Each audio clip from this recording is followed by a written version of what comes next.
Good evening and welcome, ladies and gentlemen. The broadcast will start shortly.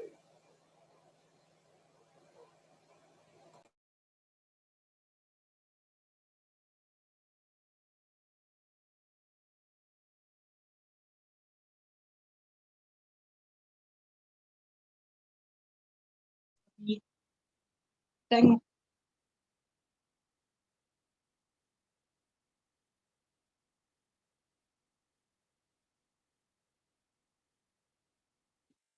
The movie doesn't come on till he lets it on.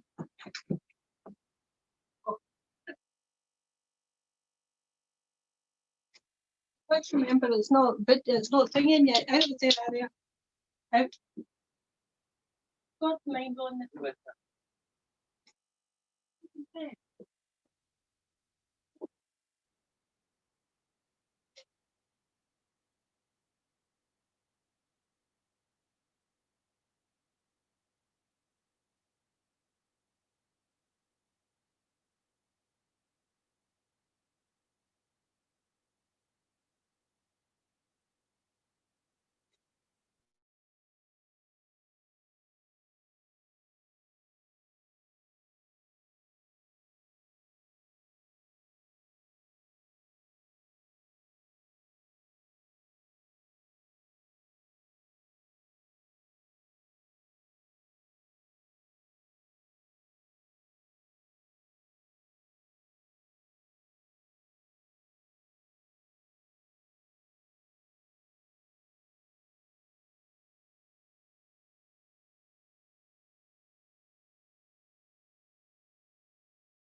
Oh.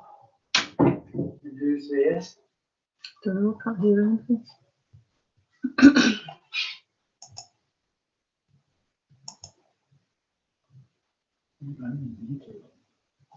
Yeah, what do you mean?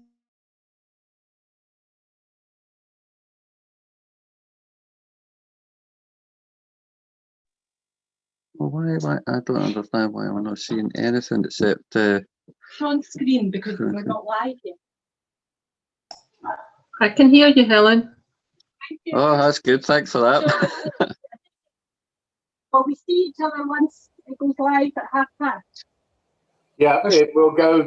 We're going fully live in 4 minutes. This is just an intermission type thing. So talk amongst yourself, Helen. No All problem. right. Okay. Swearing has now stopped.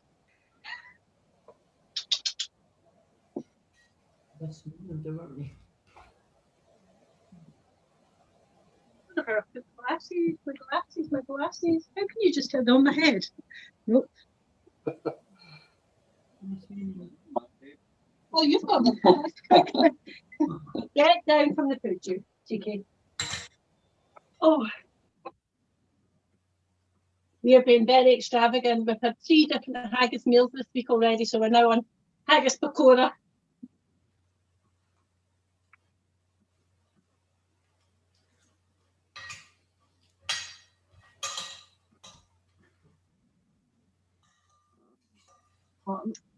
Stuck 'em.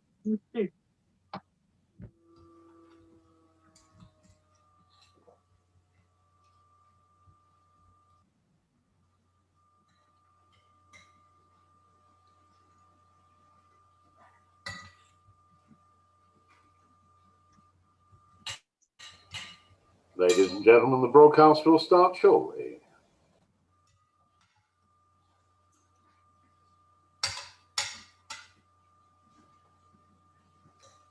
I have 2 exits to the front of the plane, 2 in the middle, and 1 at the back.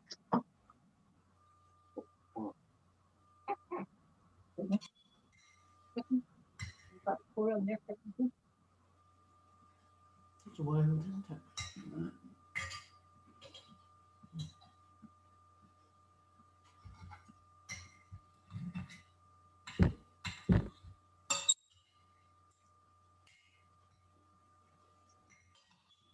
Oh, you can see my feet.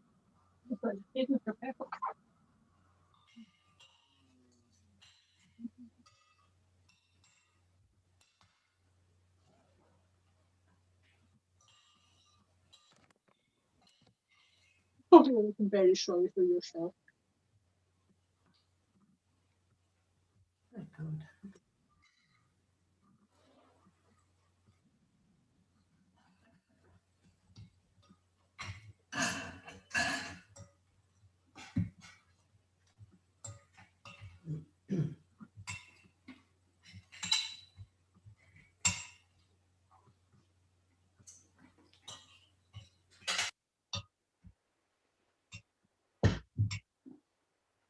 You do that.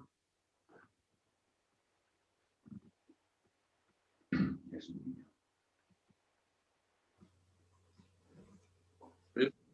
Good way.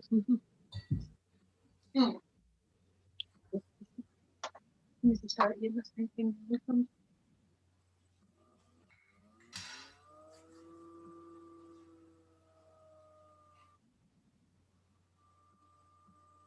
I think that must be people joining in.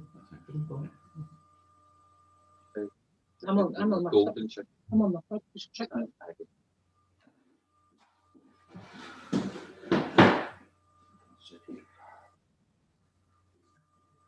wonder if there's no backer. Yeah, they are. They're hosting it.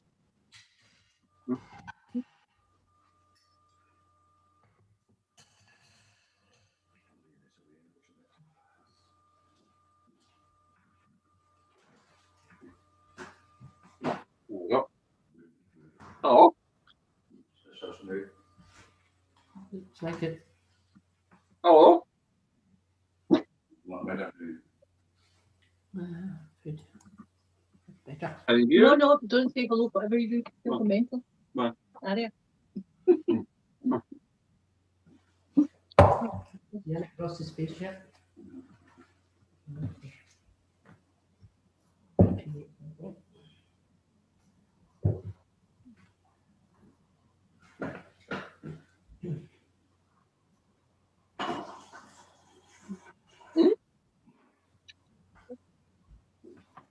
What you're saying, which one's the haggis? Sorry? This one the haggis? Mm-hmm. Where? That's Carol from Kirkpatrick. How have you? She must have, Alec must have got her onto it.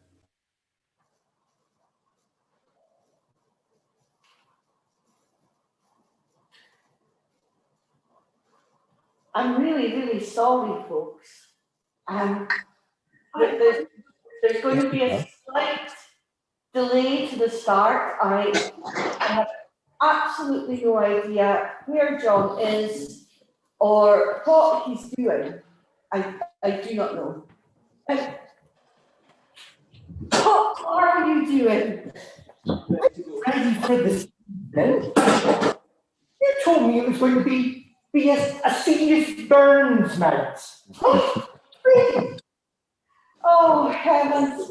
I'm so sorry. I promise the proper entertainment this evening is of a much higher standard than my husband's jokes. Absolutely. I'm looking forward to this evening. Kim has promised me a speaking, and after 30 years of marriage to Susan, that's a rare chance I'm not going to do. So what's We have to welcome everybody. What's that? Welcome everybody. No problem. Welcome to the first virtual Orkney SNP Burns Supper.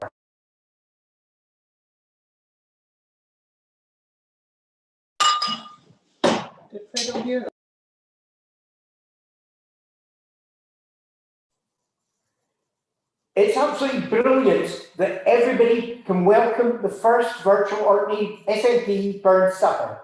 It's wonderful that friends on and off Orkney can join us this evening. We certainly didn't imagine we would be doing this when we all gathered in Kirkwall a year ago. Indeed, we didn't.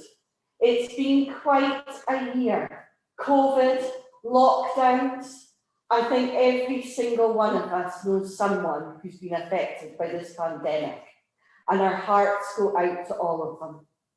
We hope that this evening, filled with tradition, music and poetry, performed by some amazingly talented people, will bring a little joy and happiness. And on the plus side, being virtual, we don't have to tell you where the toilets are, or where the fire alarms are, or the exits. We would like to join in if you're on Zoom, so you can send us a message in chat, and then we can read them out during this evening, and we'll do a few hellos between the acts. We'd really appreciate it though if you kept yourself on mute, because let's face it, John and I are quite easily distracted, and the munching of Kenny's percola there is just going to drive us crazy with hunger. So I'd like to get on and introduce our first act. Alec Ross is one of Scotland's premier Burns speakers, and his knowledge of Burns life is outstanding. It's fair to say pretty much everything I know about Burns I've learned from listening to Alec over the last few years. John and I are huge fans. He hasn't taught us enough, though, to get through one of Donna Heddle's quizzes, but he is still trying. Alec is going to make a couple of appearances over the evening, and we'll tell you a bit more about him later.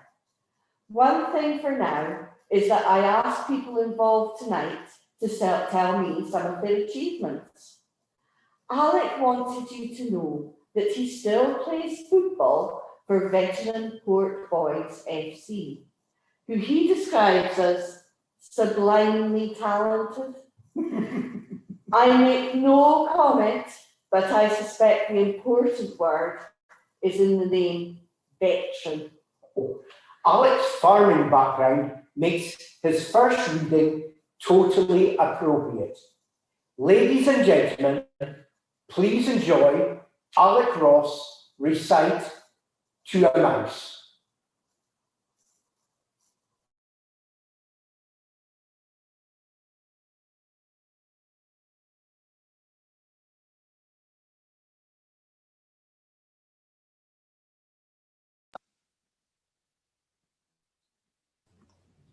We can't hear you, Alec.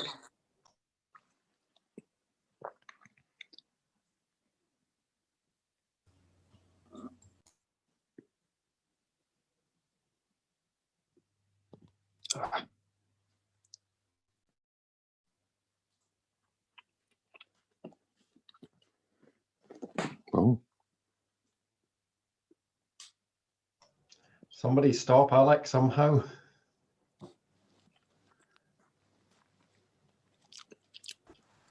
The host should be able to unmute him as well. Who is the host of Alex, you're on mute. Can you hear us? Yeah, I can hear you. Yeah. You're on Do you mute. want me to, do I have to mute myself or what? You're okay now, but you were on mute, so you need to start again. I can't hear Alec at all. No, it's okay. Hang on, folks. This is a recording. It's not Alec live. And it's just that the sound has gone for Yes. some reason on the replay.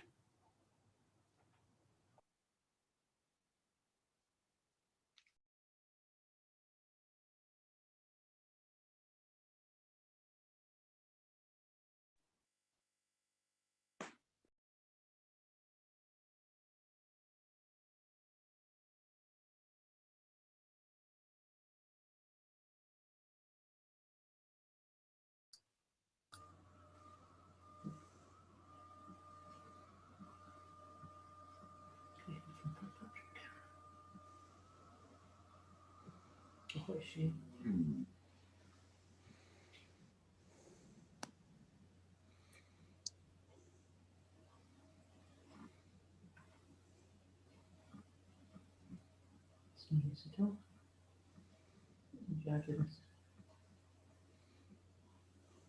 We field mouse in the front field at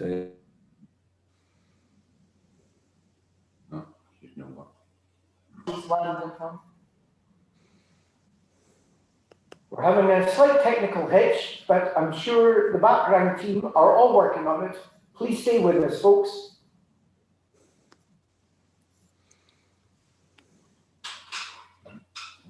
strange times and that you're keeping well.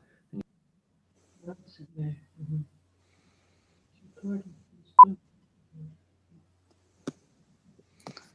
There's Robbie Birds. Hi folks, Alec here. Hope you're doing okay. Hope the homeschooling's going well in these strange times and that you're keeping well and you're keeping safe and you're keeping healthy. So we're coming into the burn season and we're going to do a couple of poems. The first one's To a Moose. One of Burns's most favourite poems. It appeared in the Kilmarnock edition of 1785. It happens to be my favourite poem. I sometimes find it useful, and actually I think the audiences find it useful if we can give a little bit of context as to what the poem's about. And it is about a moose, but it's also about a great deal more than a wee moose. What's happening here is 1785. Burns is 24 years old. He's working at the family farm at Mosgiel in Ayrshire. It's a funny time. It's a strange time in Robert Burns's life. Where he is he's just lost his dad at the age of 57. His dad William. He's lost his brother John, who was only 16. His relationship with the woman who's going to become his wife later in life, Jane Armour, isn't a done deal. You know, that could go either way. Scotland at the time there's some pretty bad weather going about, and he's in a succession of failed harvests, so he's not going to have any grain to plant the next year. So all that is going on. That's having a big effect on his mental health, and he's behind with the rent. So he's, as they say, he's not in a particularly good place. And the 1st of November 1785, and he's out ploughing, and he accidentally breaks up the nest of a wee field mouse in the front field at Mosgiel there, and that really, so really the poem talks about things like mental health. It talks about climate change. It talks about the environment. It talks about love. It talks about our relationships. It talks about death. So it's talking about lots of kind of universal stuff. And what I find really interesting about it, what I find fascinating, is that this is all stuff that you'll be talking about at the school and we talk about now as adults. But here's a guy, you know, a relatively unknown, poor farmer, talking about this stuff, and you know, at the end of the 18th century, you know, 200 and what is it, 250, 235 years ago. I find that astonishing. That tells me two things. That tells me that, you know, themes like that are universal. They will always be talking about it. But it also suggests that, you know, this is a very modern poet, even though he's been dead for over 200 years. And he was talking about stuff way long before it was fashionable to do so. So that's a wee bit of context about the poem. And it goes a wee bit like this. Hope you enjoy it. We sleekit Curan timorous beastie. Over the panics in thy breastie, thou needna start a wa sae hasty wi' bicker and brattle. I would be loath to run and chase thee with murder and paddle. I'm truly sorry man's dominion has broken nature's social union, and justifies that ill opinion that makes thee startle at me, thy pair earth-born companion and fellow mortal. I doot na whiles that thou may thieve. What then, puir beastie? Thou mun leave. A day my necker in the thraves a sma request. I'll get a blessing of the lave and never miss it. That wee bit hoosey too and ruin, its silly was, the winds are strewn. And nathan you to begin you in the foggage green, and bleak December's winds ensuing, baith snell and keen. Thou saw the fields lay bare and wast, and weary winter coming fast, and cosy here beneath the blast thou thought to dwell, till crash the cruel cooter passed out through thy cell. That wee bit heap of leaves and stubble has cost thee mony a weary nibble. Now thou's turned out for all thy trouble, but hoose or hall, to thole the winter sleety dribble and cranreuch called. But Moussie, thou art no thy lane, and proven foresight may be vain. The best laid schemes o' mice and men gan after glie, and leave us naught but grief and pain for promised joy. Still, thou art blessed compared with me. The present only touches thee, but ach, I backward cast my ee on prospects drear. And forward, though I cannae see, I guess and fear. Cheers, everybody. Enjoy your Burns night. Good speaking to you. We'll talk again soon. Take care. Cheers.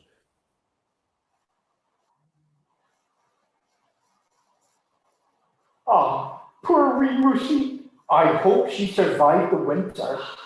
And what powerful words. Would Robert Burns have believed that I'm truly sorry man's dominion has broken nature's social union would still be so pertinent in the 21st century? And don't we just know that the best laid schemes of mice and men got na family? I think we've proved that already tonight. Do you want to give a few hellos? Let's do some. I'm telling you, I'm going to say hello to Carol June in Port Patrick. Hiya. Carol McGowan in Nairn.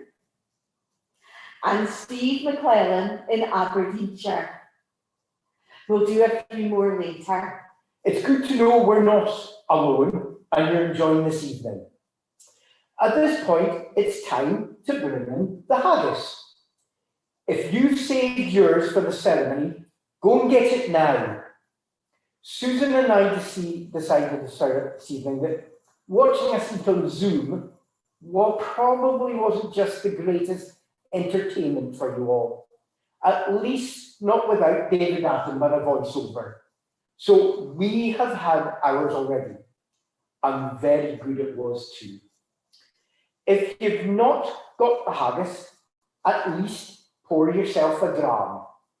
I have. Did you know that Burns was supposed to have written this off the top of his head at a dinner with his friend Andrew Bruce? That is some talent to be able to do that. It's not surprising that we're still celebrating his 262nd birthday. So I hope everybody's managed to get a fresh haggis. That's the one thing we really miss living in Orkney. The hills here are just not big enough to sustain the wild haggis population. When we lived in the Highlands and down in Aberdeenshire, we used to head up to Tomatin or to Braemar every second week in January just to watch the haggis hunt and bring home freshly plucked one. We're very lucky tonight to have Helen Armitt addressing the haggis. Helen came to Orkney in 1991 to be a bridesmaid, and she simply forgot to leave again, falling in love with Orkney first and then shortly after with Kenny. Oh, her YouTube cooking videos are great fun. So I'm really looking forward to seeing her do justice to the haggis. Give us a message, folks, if you're just about to eat your haggis, which will be piped in by Lawrence Tate. Ladies and gentlemen, the address to the haggis recited by Helen Armitt.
Hi, I'd like to wish you all a very happy Burns night. As I'm sure you'll know, that was one of Burns's songs called A Man's a Man for All That. I'm going to carry on now with a set of jigs.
Your honest sonsy face, great chieftain o' the puddin' race, a bunna ma, ye tak your place, Penge, triper same.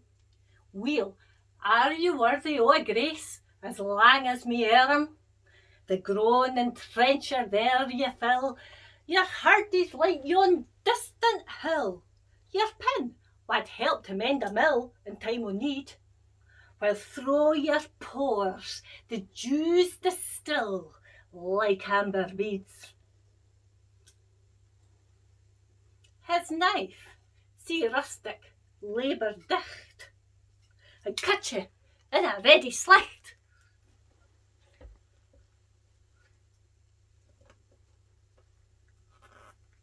Frenching, your gushing entrails bricht like ony ditch, and then, whit, a glorious sicht, warm, reeking, and rich. Then horn frae horn they stress and strive, they'll tack the hindmost on they drive, till all their wheel swallowed kites belie, belt like drums. The old good man maist like to rive, but thank it hums. Now, is there out where this French ragout, or olio that would staw a sou, or fricassee would make her spew wi' perfect scudder? Looks down with sneering, scornful view on thicker dinner. Poor deal, see him o'er his thrash, and feckless with a withered rash, his spindle swank with gone wet lash, his knee a nut, throw bloody flood or fealty dash. So unfit. But mark, the rustic haggis fed, the trembling earth resounds his tread, clapping his wally neva blade. He'll mak it whistle, and legs in arms, and heads will schneid, like taps o' a thistle. Your powers, wha mak mankind your care, and dish them out their bill o' fare. Old Scotland wants nae stinking ware that jumps in luggies. But if ye wish her grateful prayer, then gie her a haggis. Ladies and gentlemen, if you'd like to charge your glasses and be upstanding, I give you the haggis. Cheers.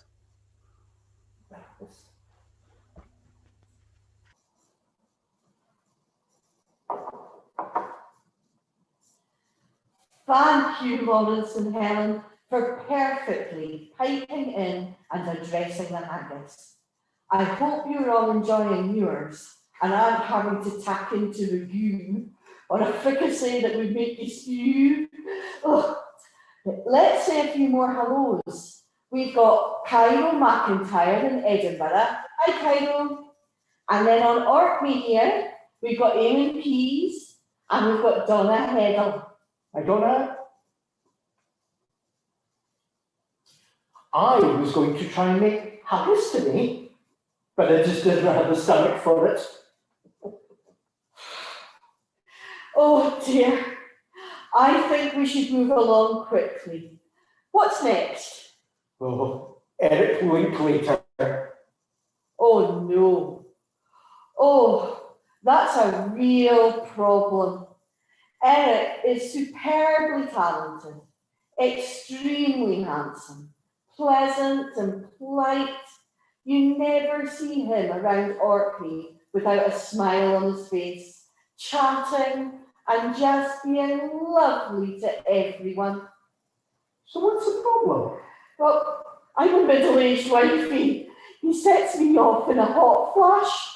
Oh, the last time we met, he almost asked for a restraining order. I think it's best if you introduce him. Okay, Eric, I apologise for my wife's behaviour again. Eric is, as Susan said, a superbly talented musician from Kirkwall, growing up in the Orkney Traditional Music Project and Hadegaran, graduated from the Royal Conservatoire in 2016 and is currently based in Orkney, where he is composing music and teaching fiddle. That's on his instruments, not on his taxes. Ladies and gentlemen, especially those middle-aged women, I know you're going to love Eric Linklater and Red, Red Rose.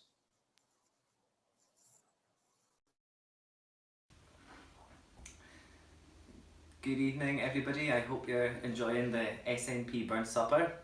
I'm going to start off with a tune, one of his most well-known tunes. My love is like a red, red rose.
Are you okay? Yes, that was lovely. Oh, we've also had a few more folk getting in touch.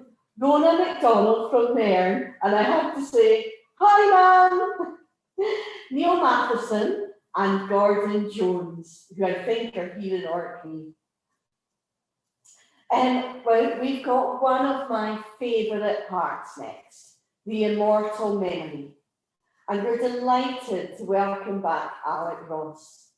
I suppose it's really no surprise that Alec is so knowledgeable about Burns. As a Fleece and Galloway farming boy with a spell in Edinburgh at university, his life echoes Burns, and he's been steeped in history since birth. I think his wife Mary, though, will be glad he doesn't have the Burns way. With the ladies, I mean.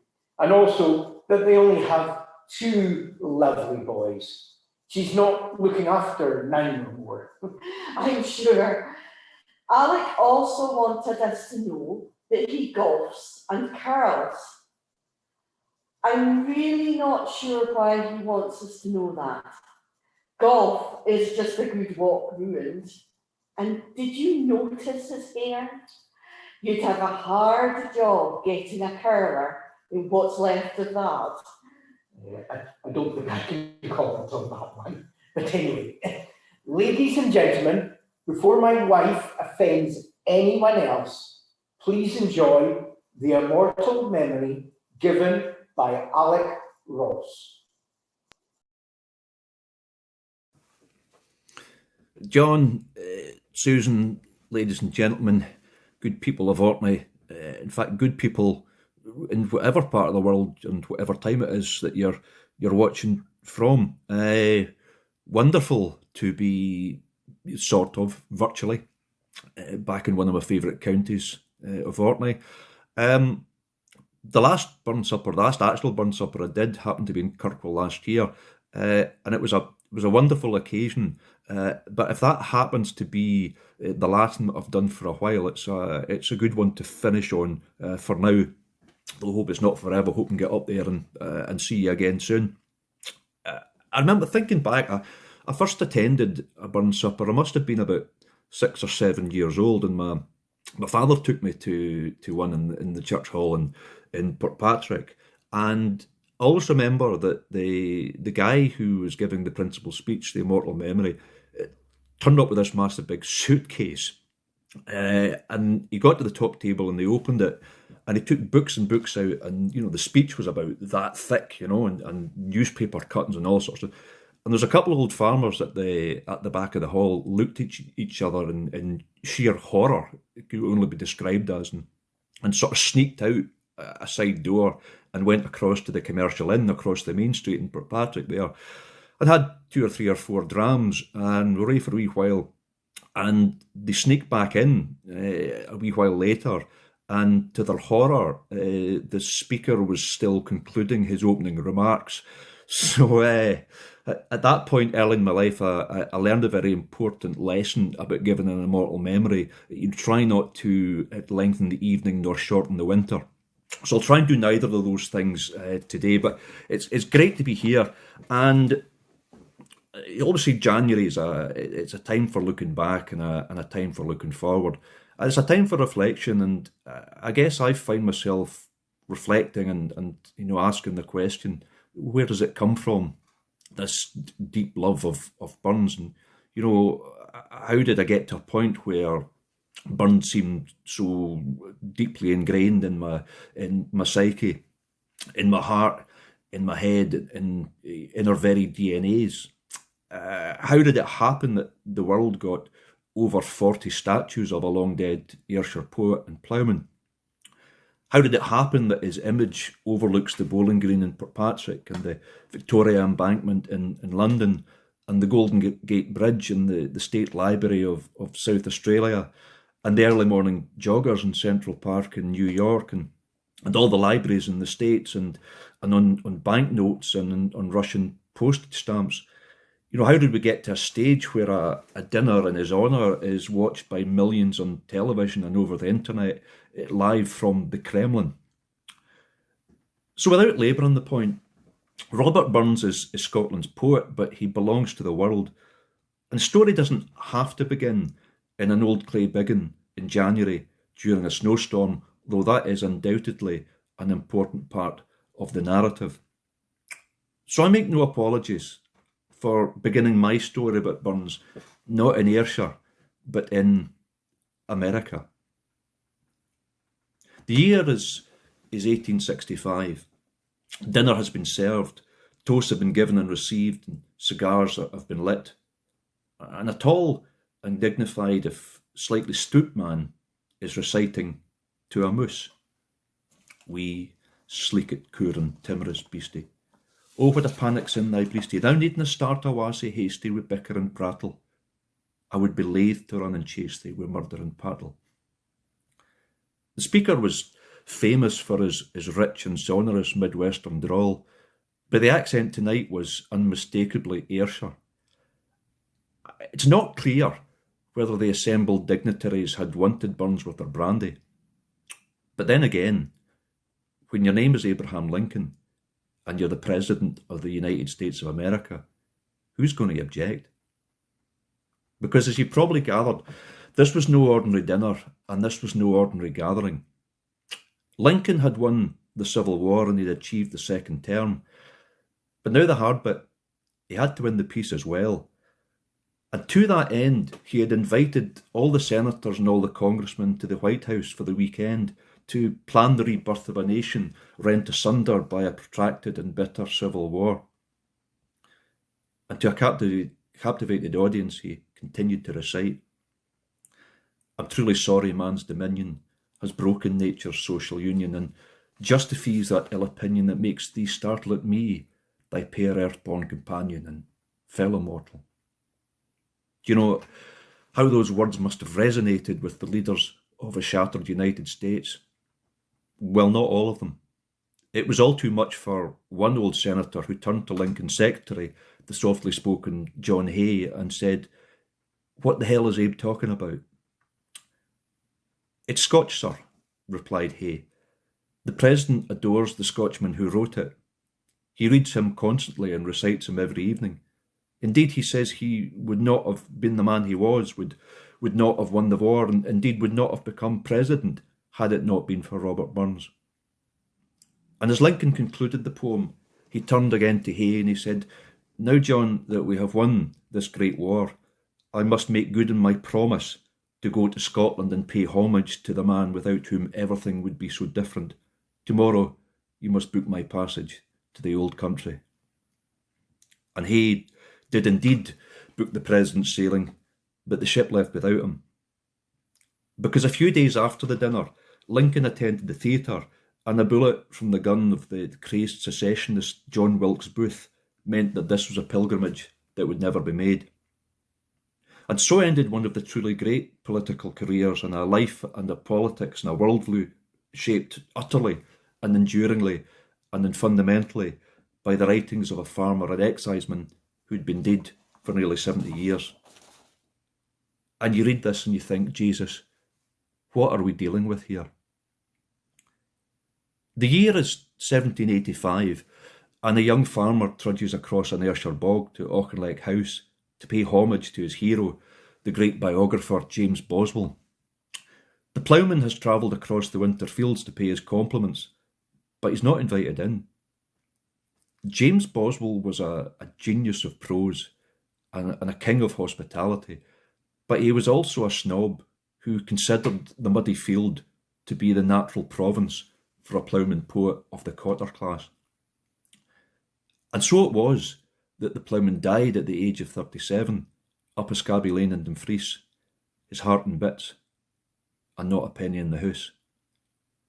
So, adored by a president and shunned by a neighbour, such are the inherent difficulties in framing a toast to this most misrepresented of Scottish heroes. But since you were good enough to ask me here, I'll tell you what I think. I think when we talk about Burns, we talk not about one man, but of two.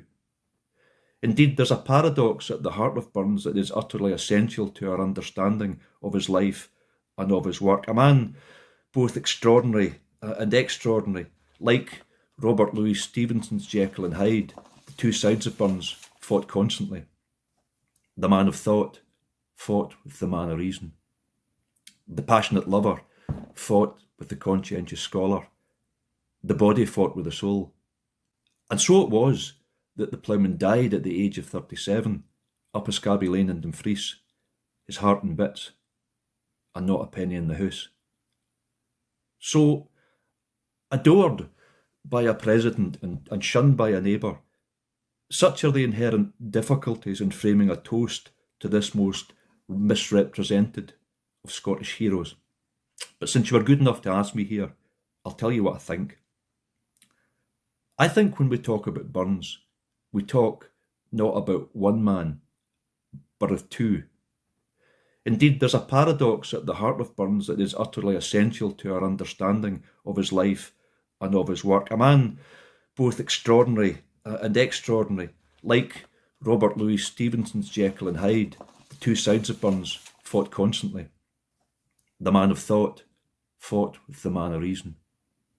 The passionate lover fought with the conscientious scholar. The body fought with the soul. He was both nationalist and internationalist, Jacobite and Jacobin, lover and leaver, church wrecker and pious servant. He was a man destined to reach for the skies, but with his feet forever in Ayrshire clay. Here was a man who, despite possessing a once-in-a-generation mind, was bound through class and through prejudice and through circumstance to walk through the valley of compromise. A man tortured by the knowledge that his background would never truly allow himself to become the person that he instinctively and deeply knew himself to be. Indeed, it occurs that the poor ploughboy scholar who grew up in a succession of failing farms bears little relation to the dashing literary dandy feted in the fashionable drawing rooms of polite Edinburgh Enlightenment society. But here's the thing, they were the same man. And yet, far from this being a weakness, this was the paradox that informed his best work and elevated him to greatness. Burns is often lazily remembered as a heaven-taught ploughman, a hard drinker, a womanizer.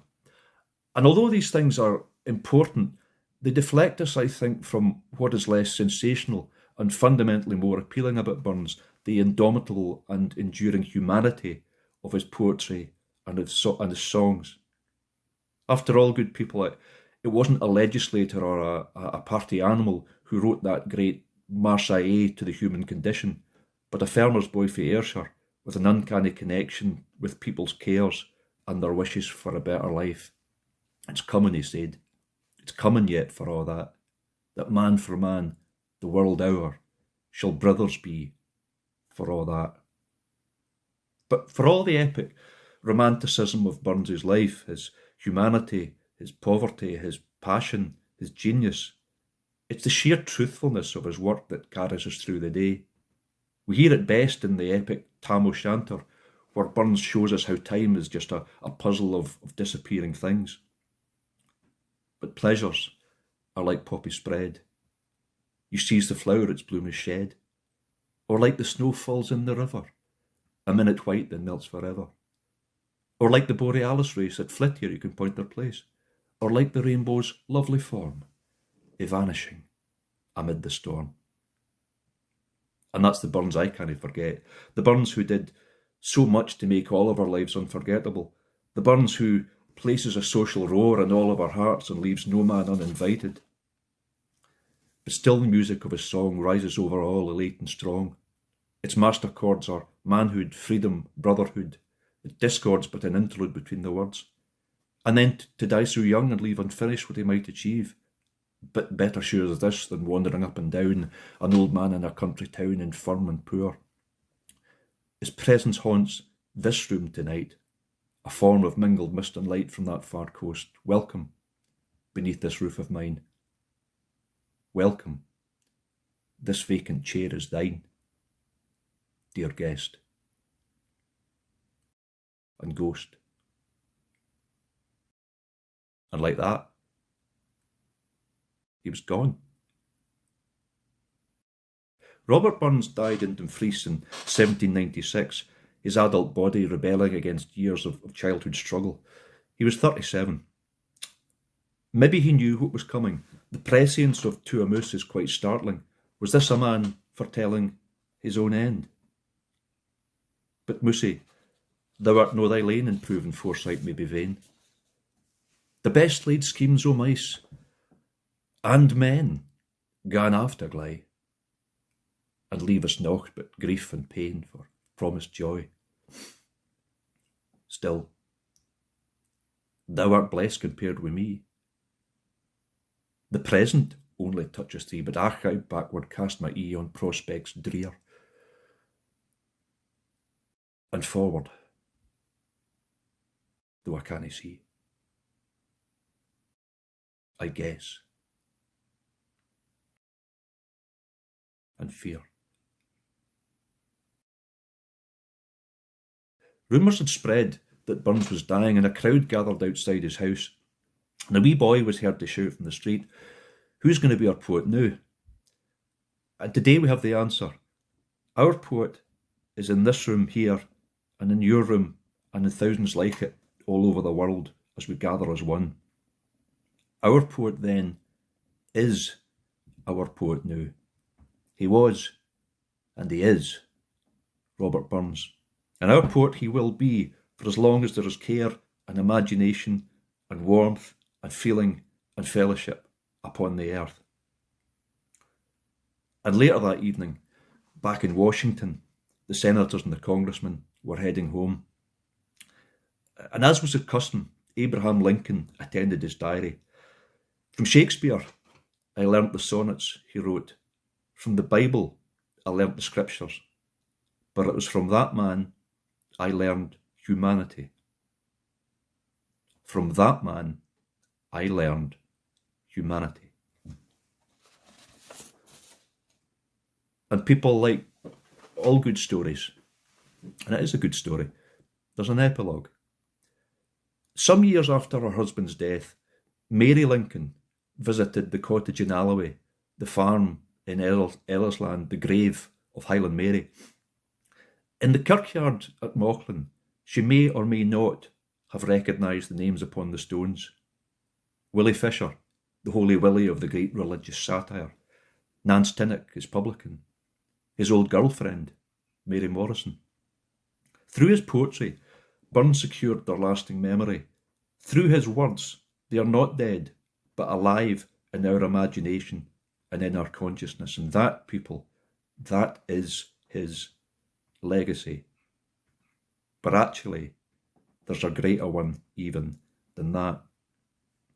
Because sometime later on, maybe into the early hours of the morning, we will sing that old Scots song of lasting friendship, Auld Lang Syne, and we will, virtually this time, join hands with the people on our left and the people on our right. It's a curious thing to do when you think about it, but always on these occasions, it feels very much like the right thing to do. And it's possible we won't know the person, absolutely certainly won't know the person next to us. We might guess at their politics, even though we don't know for sure. It's possible we won't know their religious beliefs, if indeed they hold anything strong at all. It's possible we won't know their stories, their backgrounds, their life histories.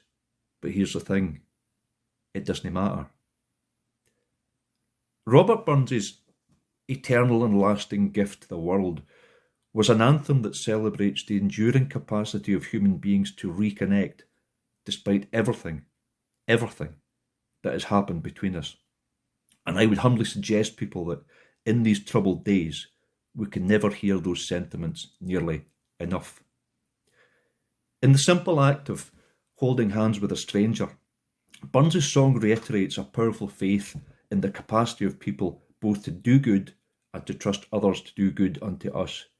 It's a powerful, timeless message that flies right in the face of austerity and neoliberalism, that shines light in the darkness and gives us shelter in a harbour in the tempest, that reminds us that without each other we're nothing, and that there is, in fact, such a thing as society. And it's why I believe that while we're still holding Burns suppers and still holding the hands of strangers, then maybe, just maybe, we've got a chance. And that, good people, in short, and for want of a better word, that truly is immortality.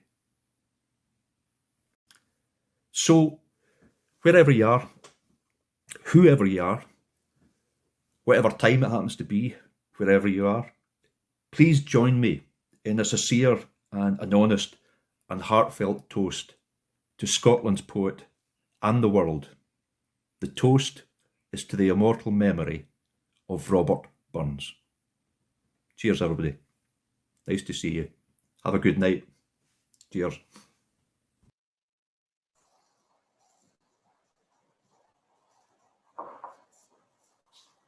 Absolutely outstanding as always. I wish I could retain that level of information. What do you mean? Your memory's pretty good when it wants to be. I mean, at least it is when you want to remind me of something I did wrong on a Tuesday 7 years ago. And I remember that too. Enough of our domestics. Our next turn is Paul Renman, a mercenary singer at Burns Suppers, with so few morals he'll even sing for Tories. He has asked me to make it clear that he was just pleased to take their money, and has not and never will be affiliated to them in any way.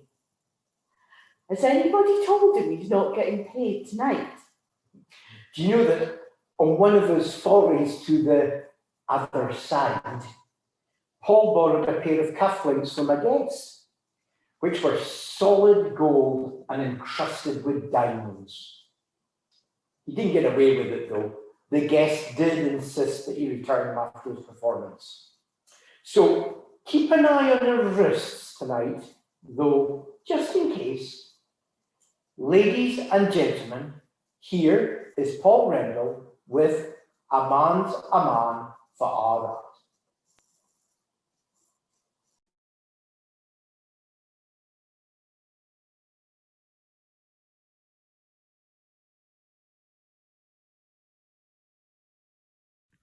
Is there for honest poverty that hangs his head and all that?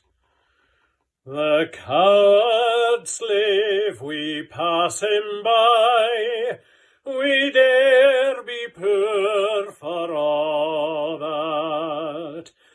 For all that and all that, or toils obscure and all that.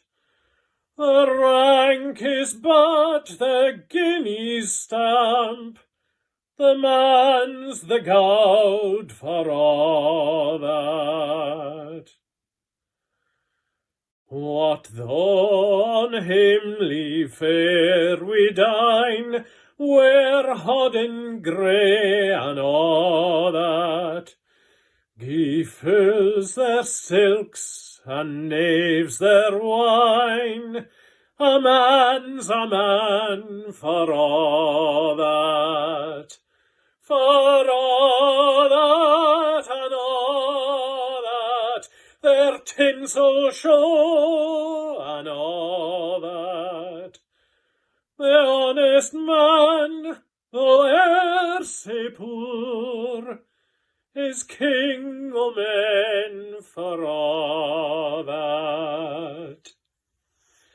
Ye see on Birkie Cadalod, wha struts and stares and all that, though hundreds worship at his word, he's but a coof for all that.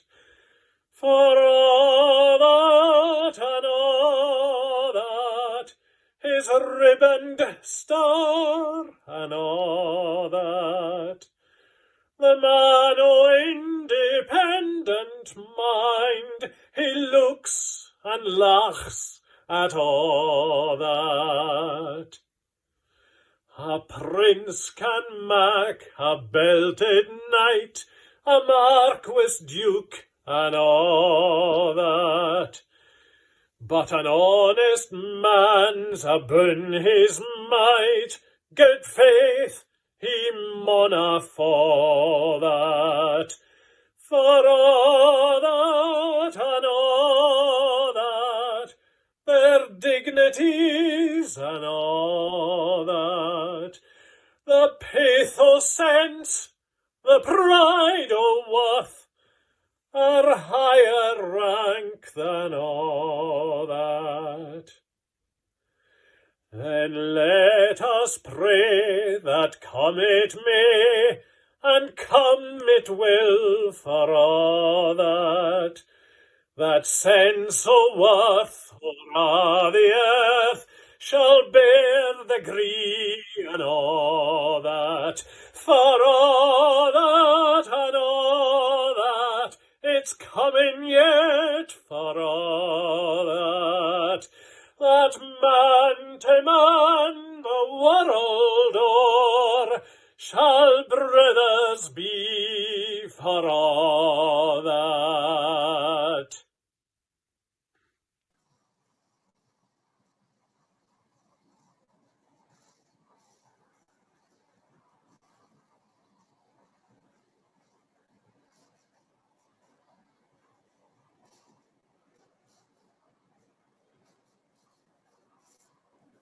Thank you, Paul. That was absolutely wonderful.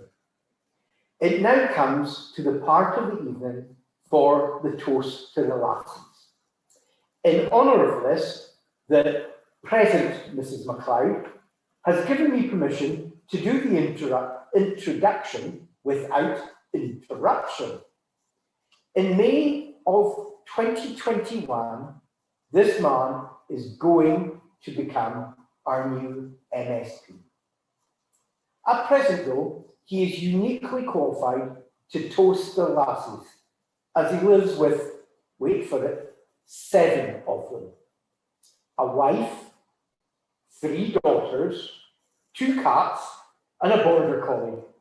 So if anyone knows about the lasses, Robert Leslie does. His first toast to lasses was at KGS in 1988. And due to a short spell working at Highland Park, he also knows his way around the drama. No pressure, Robert, but with all that experience, you better get this right, or the reply from the lassies could be brutal. Ladies and gentlemen, fill your glasses and join Robert Leslie in giving a toast to the lassies.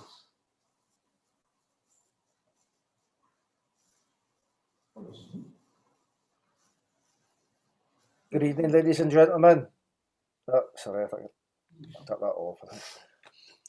Thank you very much, Susan, for that kind introduction. I must admit, though, I'm in a bigger quandary than ever tonight, as I used to be able to plead inexperience at these events. When I performed the same toast in 2018, it was only my 3rd in 30 years. But here we are, after my 2020 appearance, accelerating my Burns experience by bringing me back for a 2nd consecutive year. The first toast to the lasses I did was in 1988 at a Burns supper in Kirkwall Grammar School. I was then cornered in the front bar of the Royal by the late great Ernie Donaldson to do a similar speech at the PD Kirk in 2013, or what we now call pre-India F1. So, while this is my 5th toast to the lasses in 33 years, it's my first online Burns event, although only my 3rd pre-recorded address to a virtual meeting in the past 6 months. However, given that the previous 2 talks were looking at energy efficiency levels in Orkney's domestic sector and achieving a just transition to a low-carbon economy for social housing, I can pretty much promise that you won't have heard anything like you're about to experience online before. And that's what I must focus on tonight, and I'll likely not be the only one. If 2013 is pre-India F1, then 2021 is the COVID-19 era. And since March 2020, we've changed the way we've lived our lives so drastically, it is almost too much to take in. Among all that pandemic has brought, what can we say about lasses? I'm going to have to draw on my lockdown and furlough life with 4 females, aged 13, 21, 23 and just over 30, to examine what the fairer sex brings to the world. But more of that later. One of the things that has emerged during the pandemic, amplifying what was probably already apparent to many, is that women in the world of politics can teach their male counterparts a thing or two about how to conduct themselves. This is well exemplified by Jacinda Ardern, who has combined strength and empathy to a great effect as she guides New Zealand through the pandemic. Closer to home, the contrast between the trust folk have in Nicola Sturgeon and Boris Johnson as leaders during this period couldn't be more stark. That made the UK Prime Minister's flying visit mid-pandemic to Orkney all the more embarrassing, and I was heartened to see so many Orkney lasses take a stand against him. Peaceful protest has its place in every community, even Orkney. But there are still some women in politics giving their gender a bad name, and Home Secretary Priti Patel appears fortunate to still be holding her job after bullying allegations. She also had 974,000 chances to apologise for failing nurses with a shortage of PPE supplies, but could only come up with a non-apology that she was sorry if people feel there have been failings. I feel Burns would have approved more of the likes of Kate Forbes and Marie Todd, who are helping lead the country and representing the folk of the Highlands and Islands incredibly well without any macho posturing. This, after all, is the man who penned The Rights of Women in 1792, the year the French Revolutionary Wars began. The opening verse reads, "While Europe's eye is fixed on mighty things, the fate of empires and the fall of kings, while quacks of state must each produce his plan, and even children lisp the rights of man. Amid this mighty fuss, just let me mention, the rights of woman merit some attention." In the spirit of the poem, Burns may well recognise that Nicola Sturgeon has been a positive, passive and sympathetic influence in these challenging times, in comparison to Boris Johnson's woeful handling of the pandemic, shutting borders about 12 months too late, I'd say, and his damaging Brexit shambles. At least we now know that we'll have our referendum, and it'll be up to Boris to challenge it if he's brave enough. Anyway, to move away from the politics for a minute, some folk in the audience will know I'm a big fan of Scotland's National Health Service. I've had 2 spells in hospital in the past few years, and I was looked after by the brilliant staff in Orkney and Aberdeen, the majority of them being female: doctors, nurses, pharmacists, physiotherapists, occupational therapists, cleaners, auxiliary nurses, paramedics. But they've not finished rebuilding me. Having burst my appendix and then had that removed, and then worn out my left hip so much that it had to be replaced, I'll shortly be heading into the bar for what's known in the trade as a bilateral hernia.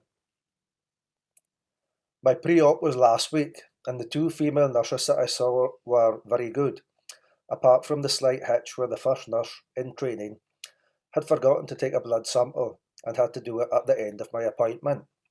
It struck me that she might have simply been sympathetic to the fact that the Leslie lasses have been bleeding me dry for years. I had to laugh the other night when the story of a young woman moving to North Ronaldsay from Edinburgh to start a new life was shown again on TV. One elderly island resident, who had earlier suggested this woman should have about 20 bairns to sort out the depopulation problem, then related why he'd never taken a wife himself.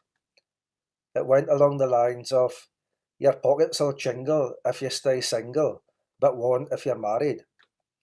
He was maybe a fan of our rabbi. Seeing this young woman on North Ronaldsay helping the elderly resident reminded me of the last period of Burns's life, when he had a nurse who attended to him, and even at that stage of his life inspired him to verse. Jessie Lawarche was the youngest daughter of John Lawarche, supervisor of excise at Dumfries. After her father's death in 1789, she lived with her brother John, the younger, who was a brother excise officer of Burns. Their house was in Mill Vennel, now Burns Street, immediately opposite the Burns home. During the illness that relentlessly wore the poet down during the last 6 months of his life, the 18-year-old Jessie helped to nurse him. Burns wrote several pieces about her.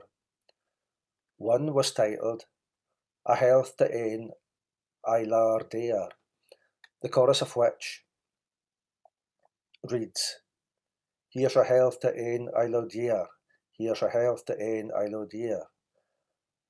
That thou art sweet as the smile when fond lovers meet, and soft as their parting tear, Jessie." He also wrote a rhymed toast to her on a crystal goblet containing wine and water using a diamond pen, and requested that she regard it as a keepsake for life. It read, "Fill me with the rosy wine, call a toast divine, give the poet's darling flame, lovely Jessie be her name, then thou mayest freely boast, thou hast given a peerless toast." Burns clearly valued the care he received in these final stages of his life, and of course it was a life he lived to the full. And while whisky is the drink we associate with Burns, it's clear he liked a beer too. And as I walked with Gaia from the Uppy Goal to the Donegal the other night, I thought about all the women who had greeted folk from behind rows of beer taps in the bars of Kirkwall pubs that are for now sadly dark and empty. In the days of heading down the Toon, there were always warm greetings from Edith Purry in the West End, Kay Peace in the Royal, now the Orkney Hotel, Jane in the Ola, but especially Charlie Tulloch in the Torvogue. What great barmaids they all were, and Charlie still is in the Masonic Club, of course. But it was Charlie's calling of time that made me think, as I reached Harbour Street the other night. Come on, folks, drink up. Do you know how home's to go to? Now, there are no pubs to visit, and home is the only place in which to enjoy a beer or a dram. But hopefully those days and nights of conviviality in front bars will return, and at the heart of them strong but cheery women keeping order. Burns obviously enjoyed these nights too, as the chorus from Lady Only, Honest Lucky from 1787 shows. Lady Only, Honest Lucky, brews good ale at the shore o' Buckie. I wish her shell for her good ale, the best on a' the shore o' Buckie. And so to the Leslie lasses. Last year, I referred to their qualities of being creative, loud, argumentative, stubborn, and yet at the same time studious, hard-working, loyal and loving. Some of these qualities have made lockdown a challenging time at Two Linside. Our 3 daughters are growing, increasingly independent, but they are all for now under one roof, working, continuing university studies and completing schoolwork. All this along with 2 female cats and a female border collie. And you'll realise why I head down to the Thaw Orkney office in Junction Road to work from Monday to Thursday. When Isla had headed back to Glasgow the day after her 20th birthday last January, she arrived back in Orkney ahead of full lockdown on the 19th of March, completing her university year online. Meanwhile, Ria had changed jobs just before the pandemic era began and had to learn the challenges of being a support worker for Orkney Women's Aid while working from home. I know it hasn't been easy, but as far as I can make out, she deals brilliantly with the clients she refers to as her ladies. Cara's in a similar line of work at Orkney Rape and Sexual Assault Service, and between that role and teaching and course leading at Orkney College, she has had her skills and talents stretched to the full. And Ruby has grown up into a teenager, while largely separated from her best friends. And it's been hard at times, I know. But if you want someone to fight for social justice, then look no further. I had to remind Ruby at the height of the Black Lives Matter campaigning that she didn't have to take on the whole world on her own. Ria and Isla were both also doing their bit supporting Orkney Out with racism, and I recall Isla emerging from her bedroom one night to declare she was fed up fighting racists. It was perhaps good that I was furloughed from April to July, so I did my best to keep things in the house going while keeping Gaia out of the road when Zoom or Teams meetings needed a bark-free atmosphere. While we've had our moments under the same roof for long stretches, I like to think it's been positive for our 3 daughters, and Cara and I haven't done too badly either. Burns was obviously thinking about the Leslie lasses in their entirety when he wrote, "Thou art a queen, fair Leslie, thy subjects we before thee. Thou art divine, fair Leslie, the hearts o' men adore thee. The deil he canna scathe thee or aught that wad belang thee. He'd look into thy bonny face and say, I canna wrang thee. The powers aboon will tent thee, misfortune shanna steer thee. Thou art like themselves sae lovely, that they'll ne'er let near thee. Return again, fair Leslie, return to Caledony, that we may brag wi' hae lass, there's nane again sae bonny." Burns wasn't always so fulsome in his praise of women, though. In Sic a Wife as Willie Had, he says, Willie Wassell dwelt on Tweed, the spot they ca'd at Lugcomdoddy. Willie was a wabster good, could staw a clue wi' onybody. He had a wife was dour and down, no tinkler Madgie was her mother. Sic a wife as Willie had, I wadna gie a button for her. She had an ee, she has but ane. The cat has twa the very colour. 5 rusty teeth forby a stump, a clapper tongue wi' Diva Miller. A whiskin beard aboot her mouth, her nose and chin, they threaten other. Sic a wife as Willie had, I wadna gie a button for her. So, through the poetry, the letters, and the songs of Robert Burns, we can see that he was at times smitten by women, and at others scathing of them. It's arguable, though, that Scotland's bard could not have attained this status he has so long enjoyed if it were not for the fact he was surrounded by remarkable women, and aren't we all? His love of the lasses is perhaps best summed up in this final verse from Green Grow the Rashes. Old Nature swears to lovely dears her noblest work she classes, her prentice hand she tried on man, and then she made the lasses. Gentlemen, be up on your feet, and join me in a toast to the lasses. To the lasses.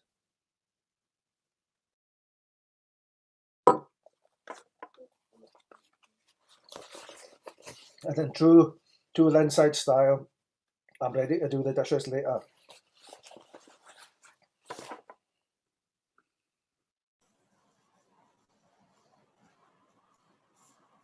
To the lasses. Thank you. Next up to entertain us is Eamon Keyes. Eamon is an Irishman who came to Scotland for 3 months. 11 years ago. Scotland does that to you. Eamon is going to sing a song about a ranting musician that likes a dram.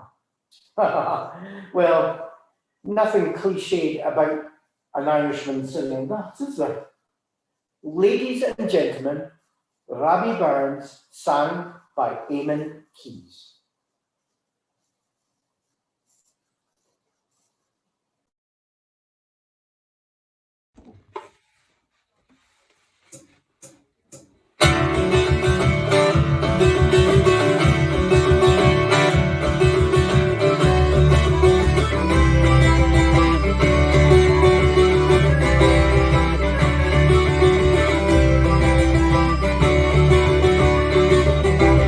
Oh, rattling, roaring, Willie, he held to the fair, for to sell his fiddle and buy some other wear. Martin, we his fiddle, the soldier blind and see, rattling, roaring, Willie, you're welcome in to me.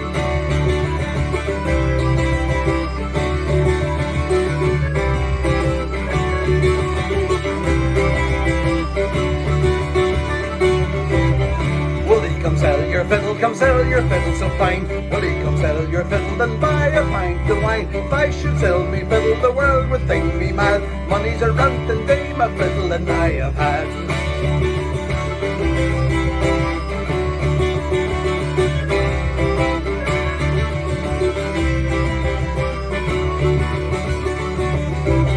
As I can buy Crocal and I can only kick it bang. Rattling, roaring, Willie was sitting at young board end, sitting at young board end among good company. Rattling, roaring, Willie, you're welcome here to me.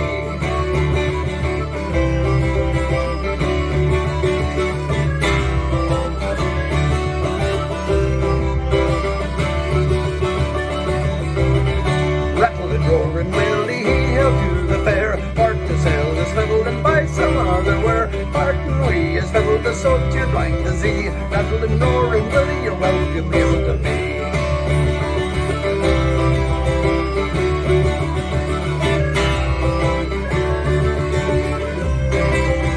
Rattling, roaring, Willie, you're welcome here to me.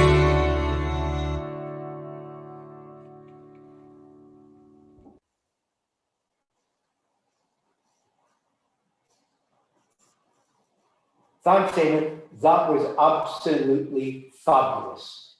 Now it's time for the lassies to reply. I can't think of a better lassie to represent us than Cara Leslie. Excuse me.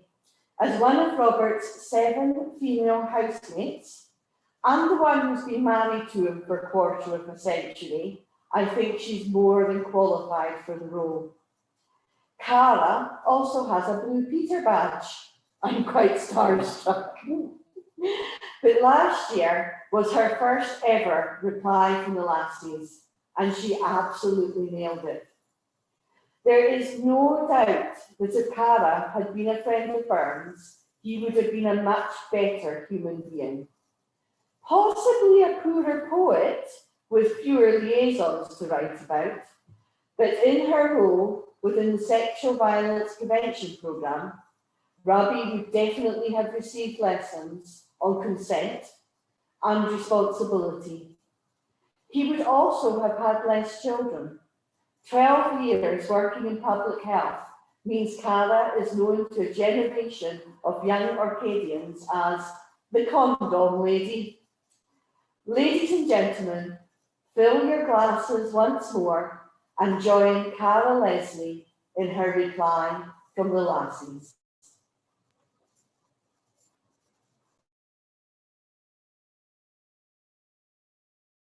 Thank you, Susan. Good evening, folks, and thank you, Mr. Leslie, for your kind words to all us lasses present here online and further afield tonight.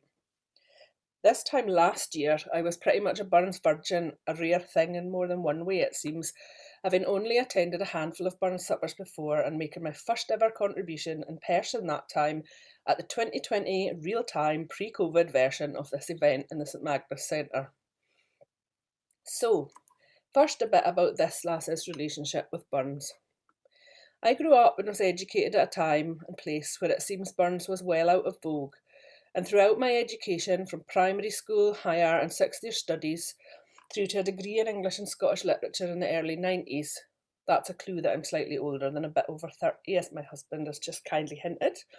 I didn't once study the bard's work. A very brief mention in relation to one of my personal favourite pieces of literature, the Ettrick Shepherd James Hogg's Memoirs and Confessions of a Justified Sinner by Gerard Carruthers at Glasgow Uni, was really as far as it got, I'm afraid. I suppose this was still a hangover from the concerted and conscious effort during the 18th, 19th and 20th centuries in colonising our mother tongue and the driving of it from our language. I mind us being told off in primary 6 at Papdale for saying butter in dialect, complete with glottal stop, betraying both our Arcadian and, for most of us, our working class roots. And I remember being really offended by that, and in later life realising why. Mind you, this was by the same teacher who let us watch A Nightmare on Elm Street as an end-of-term treat, so I didn't really hang too much on that teacher's judgment. Scots was supposed to be for feeling, and proper standard English was for writing, thinking and education, as is so ably illustrated by Burns's switching of register from dialect to standard English into a mouse, so expertly demonstrated by Alec earlier. And think about the two Chris's in Lewis Grassic Gibbon's masterpiece Sunset Song, and it could be Burns speaking. By the way, excellent introduction in this edition. So, that was Chris and her reading and schooling. Two Chris's there were that fought for her heart and tormented her. You hated the land and the coarse speak of the folk, and learning was brave and fine one day, and the next you'd waken with the peewits crying in the heart of you and the smell of the earth in your face, and you'd cry for that, the beauty of it and the sweetness of the Scottish land and skies. Oh, I can't really get through that quote without a bit of a lump in my throat. It's just so lovely, but I think I managed okay-ish. Thankfully, the bard, loved all over the world, has experienced a renaissance in his home country in recent times, and though I'm still not as familiar with him as I am with many of the other great writers this PD country has nurtured, I love that his work sets and fits the context of our literature and culture. So now I'm definitely better acquainted with Burns than I was a few years ago. However, the jury is still out as to my fondness for him. I think it's got something to do with what's euphemistically called his way with the ladies, and I'll maybe mention that again a bit later. So, thinking about Burns through the lens of gender and my reply on behalf of us 21st century girls has been interesting, entertaining and challenging. And that's not to mention the fact that my usual seat of the pants style has not been facilitated this year, as I had to have this written and recorded well before my usual deadline of about 5 minutes before the thing starts. Damn COVID. So thank you very much, Kim, for pulling this evening together and asking me to do this, as it has also provided a helpful and important self-development activity for me. And by the way, I'm married to someone with similar traits, so sorry Sean, Mike and co, there may be some more timing related challenges in store in this coming election season. And talking of Robert, great minds think alike, and I too have been pondering how Rabbie Burns would have coped with lockdown. For me, in all honesty, 2020 left me feeling more like Willie's poor old wife than the fair Leslie Robert mentioned. But thankfully, those trusty lasses, Estee Lauder and Mademoiselle Clinique, have provided some backup tonight, so I'm hopefully not going to frighten you all off. So, Burns and lockdown. In the Leslie house anyway, lockdown has meant that the traditional gender roles were well and truly reversed for months, with Robert furloughed part-time and me tied to a screen for what at times seemed like 24 hours a day. My other half nobly, but not without a bit of gurning from him and a few mini tantrums from me, took on the challenge of being a working mum. This, as a role, as many of us lasses know, can be hugely rewarding, but also involves a massive amount of multitasking with the mental load of household management, unpaid labour, long list of unrewarding, thankless domestic tasks. And for added authenticity, Robert also had the female version of Kevin the teenager to contend with, as Ruby turned 13 last June, plus a real-life toddler in canine form. I've loved seeing how proud and encouraging our Robert is of his daughters, and there's a lot of him in them, in their down-to-earth approach to things, their solid work ethic, their creativity, which everyone thinks comes from me, but actually comes from him too, and their ability to have a right good laugh. Robert Leslie has done and continues to do a no bad job. And folks, you can only imagine the dishwasher politics that have gone on in this house during this time. It's far too traumatic to go into, so I'm just going to move on now and think about the other Robbie. So, simple pleasures and home alongside working hard have come into their own in the past year, I think, and Burns actually prophesied this, minus the Zoom quizzes, in the Cotter's Saturday night. And many of us lads and lasses have had to make our own entertainment, and I'm really sorry if that sounds a little bit Benny Hill. On a serious note though, those fortunate enough to have somewhere to call home, as Burns and his family did, have found it both a haven and a bit of a prison at times. And Ria's work at Women's Aid Orkney has really brought home to me how fortunate we are if we have a place where we can truly live in safety and comfort. Would Burns have found himself taking on the role of home teacher? I think he would have had an issue keeping up with all his bairns, by all accounts, though, despite the scarred nature of his offspring, he was a loving and dedicated father to them all, and I think his own positive experiences of learning tell us that he'd have relished this role. Things may also have been more balanced, all in all, in the Burns home front, as COVID restrictions would definitely have hampered his ability to carry out his many affairs, and face masks might have made him a bit confused about which lady he was hochmagandying with at any given point. Would he have worried about his income? Would his creativity have been boosted, or would he have lost his creative drive? Maybe a bit of both, and I really do hope that he wouldn't have been encouraged to retrain as an accountant. I definitely think he would have joined us in showing our displeasure at the untimely visit to Orkney of Boris Johnson this summer, and I actually have an angry face after that. How would he have approached Black Lives Matters?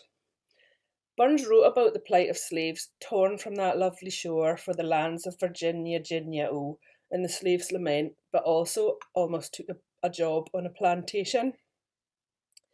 There's no real critique of slavery by Burns in the Slave's Lament, and not much meat to hang his abolitionist tendencies on. But on reading it, I thought to myself, how could this man, as a Democrat and egalitarian, have considered being a gangmaster? The wise and wonderful Jackie Kay, who can always rely on a woman to make sense of things, provided me with an answer.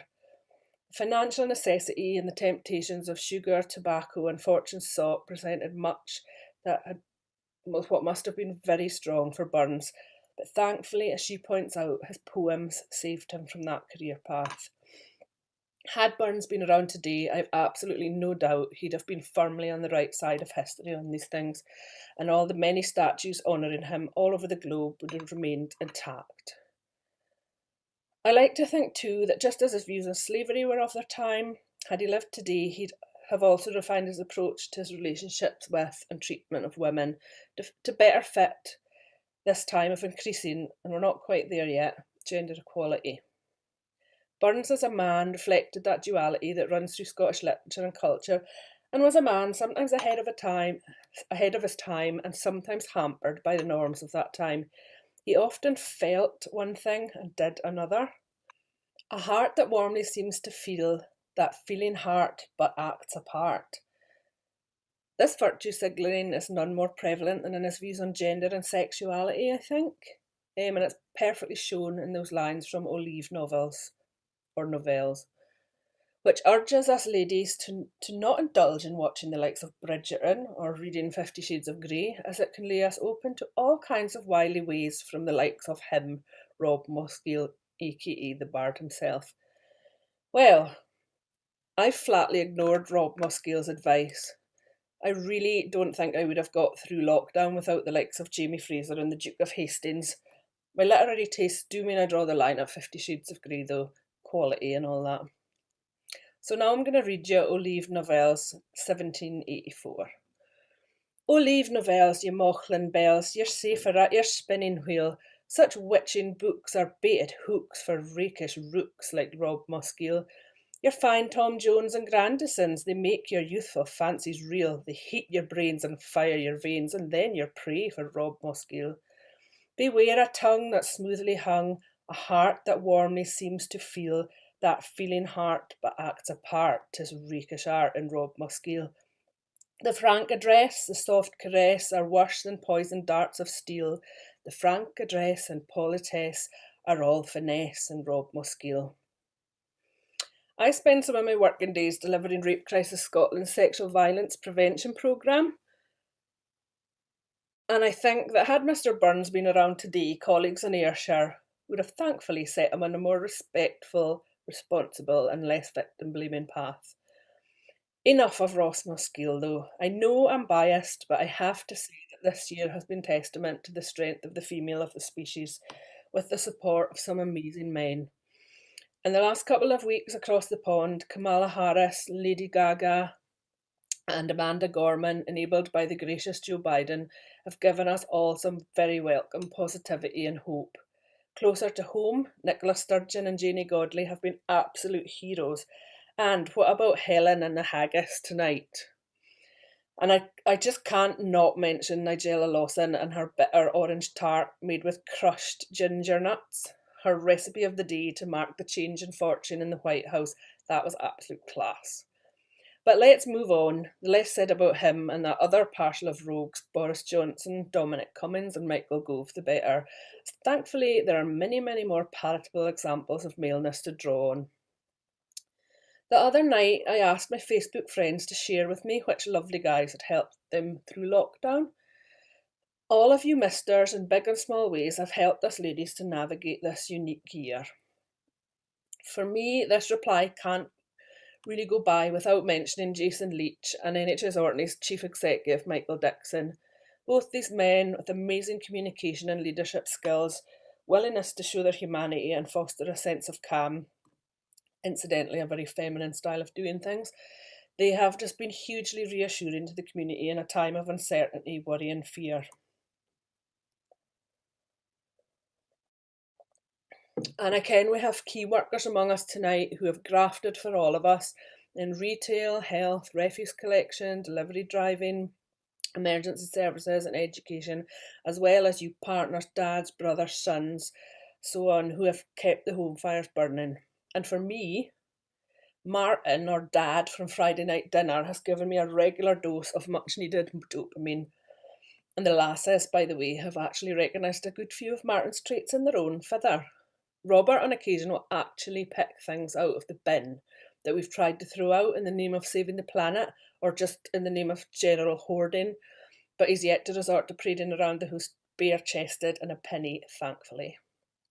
By the way, if you don't know what I'm talking about here, watch it, it's absolutely hilarious. So here's a selection of the rest, and I hope the men here will see qualities of their own reflected in these men. And while we watch, please charge your glasses.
Toast to the men, folks. Cheers.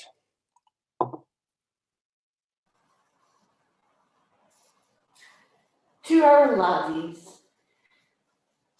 And just a couple of final hellos. We've got Lucy Gibbon watching in, and Neil and Fiona in Stromness. Hi. Next, we have Alec Ross back again. I don't think we've run out of anything interesting to say about him. And he's going to need all his time anyway for his next poem, which is the epic Tam O'Shanter. So, settle down with what's left of your dram and enjoy all the drama of this fabulous tale. Ladies and gentlemen, Alec Ross gives us Tam O'Shanter.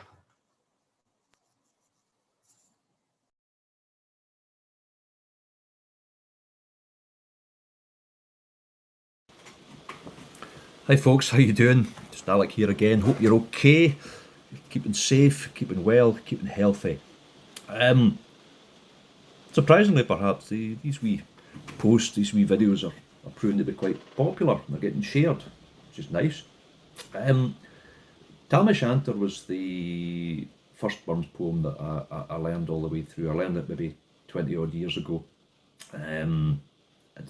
Actually, not the hardest poem to learn, because you know it's long-ish. It's not as long as some, but you know it's a story. It starts here and it finishes there. So essentially, that's what it is.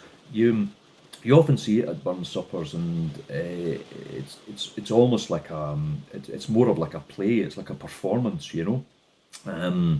Gene Kelly, the great Hollywood actor, he wanted to take it to Broadway. I mean, he saw it as a 3-act play rather than a poem, which is great. But through this, because we're not going anywhere through this COVID crisis, we don't necessarily have a live audience. So I guess it gives us an opportunity to take it back to what it was, which was, you know, Burns in a pub, wherever, telling a story about real people, as it happens, because you know Tam O'Shanter was a real guy. He was a farmer, you know, down at Maidens. Suitor Johnny was his pal, another real guy, an actual person, and yeah, he's and you can still go and visit his house in Kirkoswald in Ayrshire there. guess the backstory to it is, although he wrote it in a happy period in his life, 1791, the story really goes back to 1787 when he was on his speaking tour in Edinburgh, and he met a guy called Sea Captain Sir Francis Grose, who was a writer, like Burns, an artist, and they would meet in the pub, and they would drink claret and tell stories. I'd love to be a fly in the wall at that conversation. But they kept in touch. They got on like a house on fire, and 4 years later, Burns is at Ellisland in Dumfries, Ellisland Farm, and he gets a letter from Sir Francis saying that he's writing a book called The Antiquities of Scotland. There's a series of illustrations within that book, and he was asking Burns, would you mind writing a few lines? So the few lines that he wrote turned into be Tam O'Shanter. But I think it was that was just the catalyst, but it was a poem that was always going to be written, because it was always in Burns, because he grew up with a maiden aunt in the house in Ayrshire. And this maiden aunt was largely illiterate, but also she was into the oral tradition, storytelling, folk tales, ghost stories, the occult, the supernatural, all that stuff. That must have been fascinating. Certainly fascinated Burns, and he must, on some level, have just sort of absorbed all that almost by osmosis. And so when he got the letter, from Sir Francis, bang, it all came out. He just opened it up, let it go, and the result is this Tam O'Shanter. When Chapman Billies leave the street, and drouthy neighbours meet, as market days are wearing late and folk begin to tack the gate, while we sit boozing at the nappy and getting fou and unca happy, we think na on the long Scotch miles, the mosses, water slaps and stiles that lie between us and our hame, where sits our sulky sullen dame, gathering her brows like gathering storm, nursing her wrath to keep it warm. This truth fund honest, Tam O'Shanter, as he frae air ye netted canter, I'll dare, whene'er a tune surpasses, for honest men and bonny lasses. O Tam, hadst thou but been so wise and ta'en thine ain wife Kate's advice, she told thee weel there was a skellum, a blethering, blustering, drunken blellum, that frae November till October ye market day thou wasna sober, that ilka melder with the miller thou sat as long as thou had siller, that every naig was ca'd a shoe on, the smith and thee got roar and foo on, and at the Lord's house, e'en on Monday, thou drank wi' Kirk and Jean till Monday.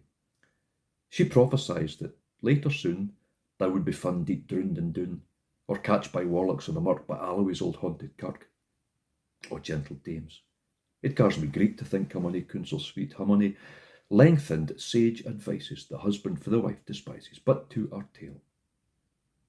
Ye market nicht, Tam had got planted uncorrect, fast by an angle bleezing finely, with ream and swats that drank divinely, and at his elbow, Suitor Johnny, his ancient trusty, drouthy crony. Tam lo'ed him like a very brother. They'd been fou for weeks together. The nicht drave on with sangs and clatter, and aye the ale was getting better. The landlady and Tam grew gracious, with secret favours sweet and precious. The suitor telt his queerest stories, the landlord's laugh was ready chorus. The storm without micht rain and rustle, Tam didnae mind the storm a whistle, care mad to see a man sae happy, e'en drowned himsel among the nappy. As bees flee hame wi' lades a treasure, the minutes winged their way with pleasure. Kings may be blessed, but Tam was glorious, o'er all the ills of life, victorious. But pleasures are like poppy spread. Ye sees the flower its bloom is shed, or like the snow falls in the river, a minute white then melts forever, or like the borealis race that flittery can point its place, or like the rainbow's lovely form, evanishing amid the storm.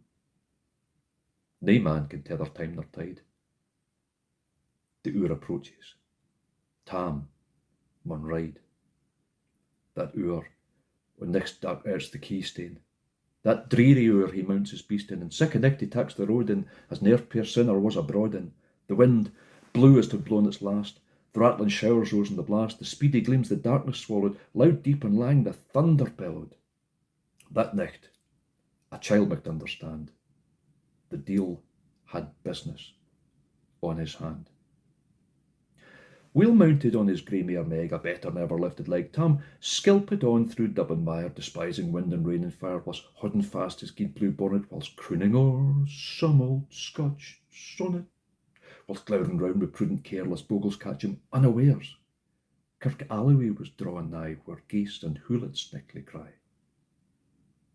By this time he was crossed the ford, where in the snow the chapman's board, and past the birch and meikle stains where drunken Charlie's bracksneck's bane, through the winds and by the cairn where hunters found the murdered bairn, and near the thorn aboon the well where Mungo's mother hanged hersel. Before him doon pours all his floods, the Dunland storm rose through the woods, the lichtens flash frae pole to pole, near and more near the thunders roll, when, glimmering through the groaning trees, Kirk Alloway seemed in a blaze. Through ilka board the beams were glancing, and loud resounded mirth and dancing. Inspiring bold John Barleycorn, what dangers that can muck a scorn, with Tippany we fear nae evil, we Easkabay will face the devil. The swats say reamed in Tammy's noddle, fair play he cared nae deals a boddle, but Maggie stood richt stare astonished, till by the heel and hand admonished she ventured forward on the licht, and wow, Tam saw an uncasect warlocks and witches in a dance. Nay, cotillon brought new fae France, but hornpipes, jigs, truss, pies and reels put life and metal in her heels. A winnock bunker in the east, there sat Auld Nick in shape a beast, a towsy type, black, grim and laird. To give them music was his shared. He screwed the pipes and garden skirl till roof and rafters awed the dirl. Coffins stood round, like open presses, that showed the deed in their last stresses, and by some devilish cantrip slight, each in his calt hand held a light, by which heroic Tam was able to note upon the haly table a murderer's banes with gibber airns, twa span lang wee unchristened bairns, a thief new cutted wi' a rape, wi' his last gasp his gab did gape, 5 tomahawks with blood red rusted, 5 scimitars with murder crusted, a garter which a babe had strangled, a knife a feather's throat had mangled, whom his ain son no life bereft, the grey hairs he had stacked to the heft, wi' mair a horrible and awfu', which e'en to name would be unlawfu'. As Tammy glowered, amazed and curious, the mirth and fun grew fast and furious, the piper loud and louder blew, the dancers quick and quicker flew, they reeled, they set, they crossed, they cleeked, till ilka carlin swat and reeked, and coosed her duddies to the work, and linked at it in her sark. Oh, Tam, Tam, had they been queens, all plump and strapping in their teens, their sarks instead of creasy flinen, been snow white 1700 linen, they breeks o' mine, but only pair, that yens were plush agate blue hair. I would have gained them off my hurdies for he blinked the bonny birdies. But withering beldams, old and droll, rigwoody hags would spain a foal, looping and flinging in a crumb of Christ, I wonder didn't they turn their stomach. But Tam kent what fu brawly. There was a Wincham Wally, that nicht enlisted in the corps, long after Kent and Carrick shore, for mony a beast did she shot, and perished mony a bonny boat, and shook baith meikle corn and beer, and kept the countryside in fear. Her cutty sark, O Paisley Harn, which as a lassie she had worn, in longitude though sorely scanty, it was her best, and she was vaunty. Little kenned I, reverend granny, that sark she shot for her wee nanny, with 12 pound Scots, was all her riches, would ever graced a dance of witches. But here my muse her ringman cour, sick flicks are far beyond her poor, to sing how Nanny lap and flang a supple jade she was and strang, and how Tam stood like in bewitched, and thought his very een enriched. Even Satan glowered, and fixed fu fain and hawked, blew micht and main till first, yea caper, sign another Tam, tints his reason all together, and roars out, "Well done, Kitty Sark!" And in an instant, all was dark. And scarcely had Maggie rallied, when out the hellish legion sallied, as bees bazook with angry fyke, as plundering herds of steal their bike, as eager runs the market crowd, when "Catch the thief" resounds aloud. So Maggie runs, the witches follow, with money and eldritch screech and hollow, up Tam, Tam, you'll get your fairin, and hell will roast you like a herring. In vain thy Kate awaits thy coming. Kate soon will be a woeful woman. That do thy speedy utmost, Meg, and win the keys from the brig. There at him now, the tail may toss, a run and stream the daring across. But ere the case, and she could make the faint tale she had to take from Nanny, far before the rest, hard upon noble Maggie pressed, and flew at Tam with furious settle. But scarcely was she Maggie's mettle. Yea, spring brocht off her master hail, but left behind her ain grey tail. The carlin clocht her by the rump, and left puir Maggie scarce a stump. Now, why this tale a truth shall read. Ilk man and mother's son tak heed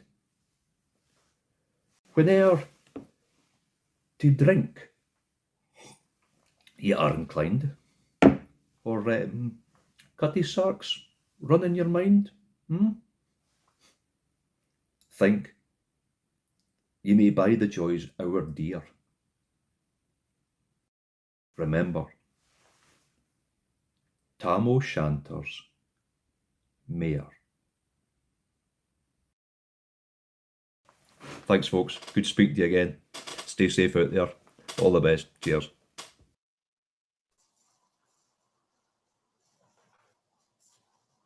Thanks for that excellent rendition, Alec.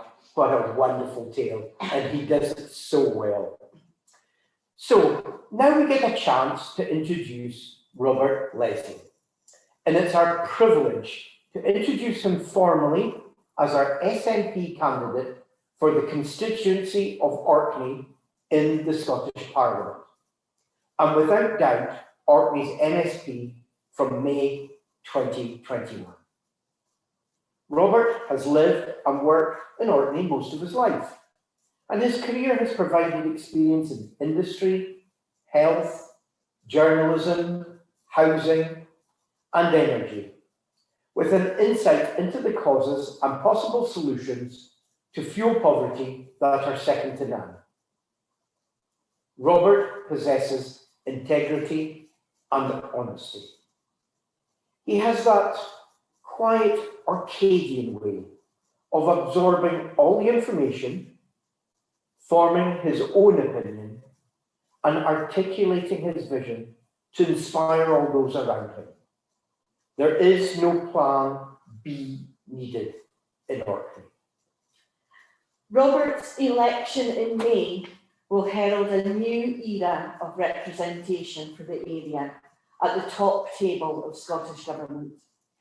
Robert will engage with the government, negotiate and stand for Orkney in a way our current representative simply refuses and fails to do. Robert Leslie is someone that we are both proud to call a friend, proud to campaign for him as a candidate, and will be proud to have him represent us in Holyrood. Ladies and gentlemen, please welcome our future MSP, Mr. Robert Leslie.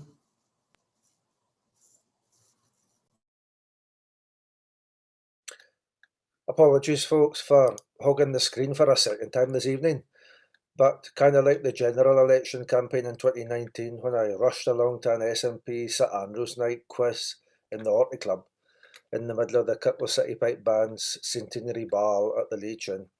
We've decided to roll two events into one and make this the candidate adoption meeting as well. So, thankfully this time, I just sit in the same place and make two separate speeches. Although, truth be told, I'd rather be in the same room as everybody else, enjoying some of that conviviality I spoke of earlier. First of all, though, I'm deeply honoured to have secured the votes of branch members back in September to confirm me as the candidate for this coming election. As long as things go to plan, we're just over 3 months away from what's likely to be a historic vote. Of course, we now know that a majority for independence will be the trigger for a fresh referendum once the pandemic is over. That's going to be central to the whole campaign from here on in, as it puts the Lib Dems and the rest of the union supporting parties firmly on the wrong side of democracy. and on the wrong side of history. That needs to be the central message as you speak to folk or chat online to folk from now until the vote. It's the SNP that is now on the right side of history, as the Lib Dems have consistently refused to support calls for a referendum when we've got 20 polls now in a row with a majority in favour of independence. The Lib Dems are anti-democratic and on the wrong side of history.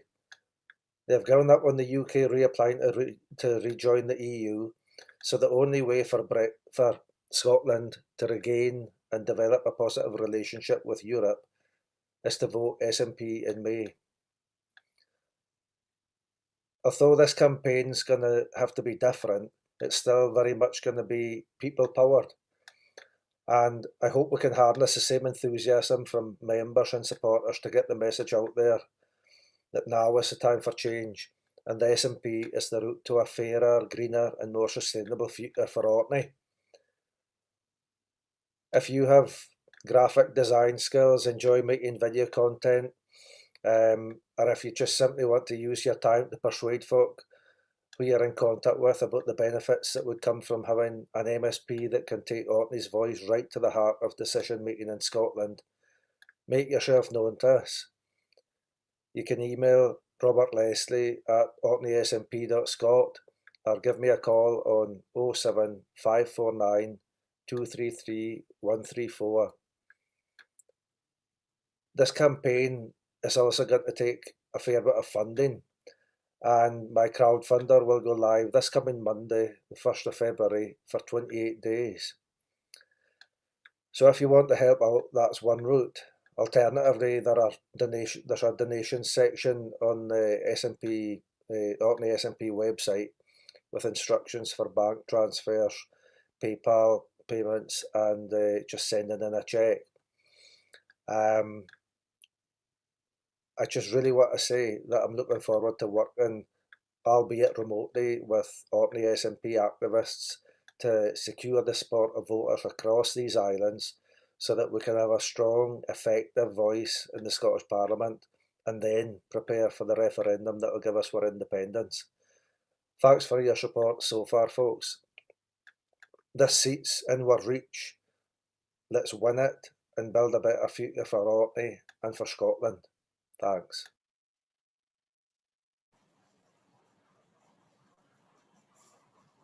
Thank you, Robert, and we're all behind you. Well, that's us almost at the end of the evening. So we have just the last few thank yous before Eric Linklater closes with our lang syne. Eric, I apologise for Susan once again. I'm trying to stay calm, I really am. Firstly, we'd like to thank Sean and Mike for not twiddling and not getting too annoyed at the technological challenges presented by tonight's entertainers. The group chat about Dropbox would give Tam O'Shanter a run for his money. And also to Kim Burns for organising the said entertainers. I mean, a feat that can only be described as herding cats. The entertainers themselves for the best virtual Burns night Orkney SNP has ever hosted. And finally, everyone who is tuned in, we hope you've enjoyed it as much as we have. So, it's good night from me. And it's good night from him. Good night. Frank, get the door!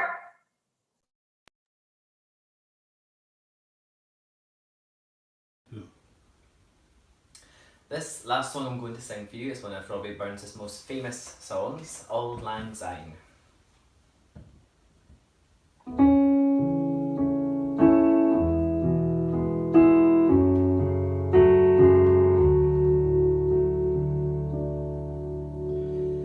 Should all acquaintance be forgot and never brought to mind? Should all acquaintance be forgot and auld lang syne? For auld lang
we've wandered mony a weary foot, sin auld lang syne, auld lang syne, my Jo, auld lang syne, and we'll tak a cup o' kindness yet, auld lang syne. Now here's a hand I trusty fear, and gives a hand o' thine, and we'll tak a right good willie walk, auld lang syne, auld lang syne, my Jo.